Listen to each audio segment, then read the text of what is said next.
બોલો, આ તમારા આવા જ સંસ્કાર આપ્યા છે તો તમારી બેન દીકરીને ઘરે આવી રીતે જ બોલાવતા હશે ને તો વિચાર લેજો બોલવા કરતાં. ને તો નંબર આપી દો તો હું નંબર લખી લઉં, મોકલી આપશું કોને જરૂર છે એમ. તમારી બેન દીકરી પણ આવી રીતે જ જતી હશે ને, મને તેવું લાગે.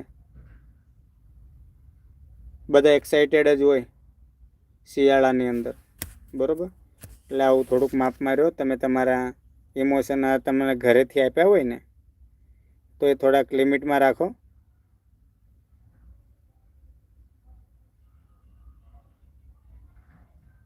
આ તમારા રબારી સમાજનું તમે ઘરેણું કહેવાઓ. હું બોલીશ તો બહુ તકલીફ પડશે, પણ સમાજની પણ તમે તમારા પરિવારનું જો ધ્યાન રાખો ને તો ક્યારે બીજા વાર આવા શબ્દો પછી બાકી તો હું કહું જ છું કે લીમડા કોઈ દિવસ મીઠા ના થાય.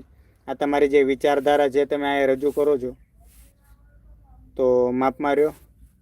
જો તમારામાં એટલા સંસ્કાર હોય તો કમેન્ટ ડિલીટ મારી દેજો. બાકી અમે સમજશું કે ભાઈ તમારે ઘરે કોઈક ભંડારો કરી ગયો હશે તમારા પરિવારમાં.